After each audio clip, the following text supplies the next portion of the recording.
Ambassador Musa Dankwah comes up with something else, new research here. And voters' preference for NPP leadership, he says. I've not looked at the details, so I don't know the sample size and all of that. Musa Dankwah was heavily criticized for his sample size. He's been on a back and forth with Miracles Abu-Ajay on social media. I'm sure that you've seen it.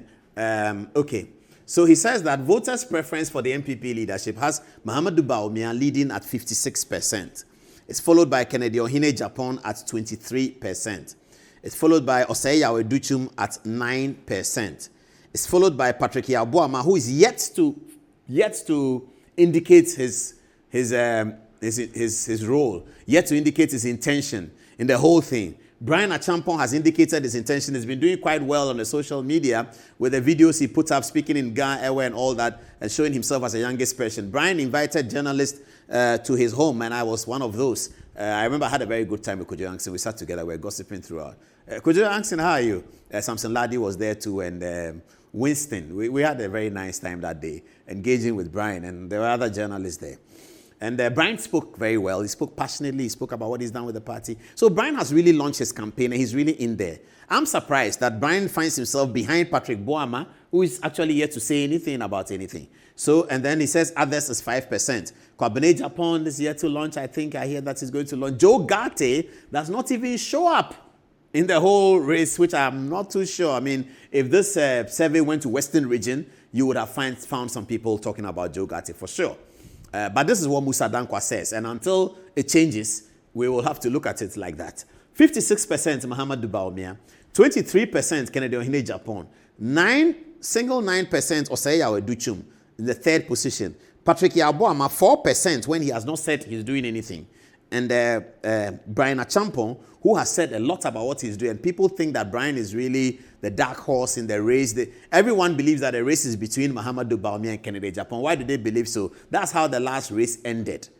The last race ended with Mahamudu Bawumia number 1, Adom-Otchere Japan number 2. So if there's a race that both of them are involved, you would assume that they will be the two front runners. People think that Duchum is third, Brian is third, whatever it is. But Musa Dankwah's most revealing part of the research is Patrick Boama, who has said nothing. He's not said he's doing anything, but he's already quite popular among 4% of the voters. We'll leave it here. Let's see. Does the NDC one follows? Absolutely it does.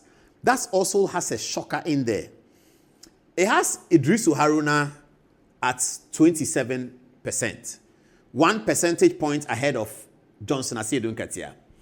Now, Idrisu Haruna has not said that he's running for anything. He's not said he's running for anything. I heard that he's being prepared to be the most viable running mate of whoever wins. Because whoever wins, if it's a southerner, is all going to go for a running mate from the north. And Idrisu Haruna is in pole position to become that person in the north. So that's Idrisu Haruna, leading with 27%. That if the election, voters' preference for NDC leadership after John Mahama is Haruna Idrisu, well, that's what Musa Dankwah says. Johnson Asiedu-Nketia is not surprising to see him up there. He has already indicated his intentions to become president after leader of the party. He's currently the chairman of the party. What I'm not so sure is going to happen is that in 2026, I believe, the NDC is going to go to Congress to change the national leadership. Well, to elect, not necessarily to change. Some will be retained. To elect the national leadership. Asiedu-Nketia is chairman today. If he could run as chairman again, be elected as chairman in 26, and then file for presidential in 27, which is when by the NDC constitution, they have to be looking for a new leader 1 year to the next election if the NDC is in power. Same with the NPP. If they are not in power 2 years before the election, if they are in power 1 year before the election. Same. So Asiedu-Nketia here is, we have to wait to see whether when the chairmanship race comes up, he will pull back and say, I don't want to contest for chairman again. He's been chairman for 1 term, I believe. It's been 1 term. So I don't know what he's going to say. But he may pull out, he may not pull out. Those who know him have told me that he will not pull out. He will run as chairman. He will win the chairmanship. Then in 27, he will step down from chairman to be presidential aspirant candidate and see if he can win. Keselato Forsen, on the account of the economic situation, which sometimes I saw a post by Manasseh today, which said that prices have gone up in Bolga market. Then I see another post by somebody in Sunyani market. Says Manasseh says prices have gone down in Bolga market. Then I see another post in Sunyani market says prices are the same or they've gone up. I see a post says that cement has gone down. Then I see another post says that cement has gone up. I really don't know what is happening. I asked the people in my house, they say plantain is not in season, so plantain is way up there. It's really confusing to determine whether the prices in the markets have really gone down. As a result of that, last Monday, we commissioned the research for 8 to 10 days. When it comes back, we will actually know where we are on the matter. But that's Case Lato Forsen. Also ahead of Chief of Staff Julius Deborah, for whom many have indicated a preference. Many in the NDC have indicated a preference for Julius Deborah to come after President John Dramani Mahama. In fact, during the run-up to 2024, there were those who expressed the interest that Julius Deborah must become the running mate instead of Professor Jenano Opoku-Agyeman to whip up higher sentiments and get the NDC a resounding victory. It didn't happen. Jenano Opoku-Agyeman was on the ballot and the NDC got a resounding victory. Anyway, so Julius is at 11. Okunyeto Ablakwa, our foreign minister, is at 8.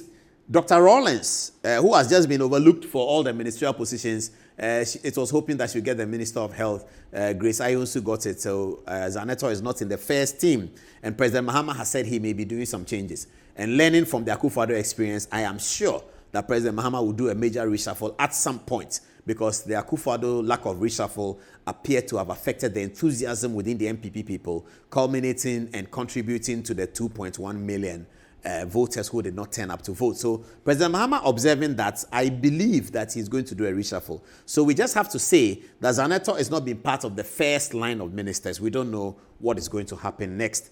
Others are 3%. So this is what Musa Dankwah says are voters' preferences for the NPP and the NDC.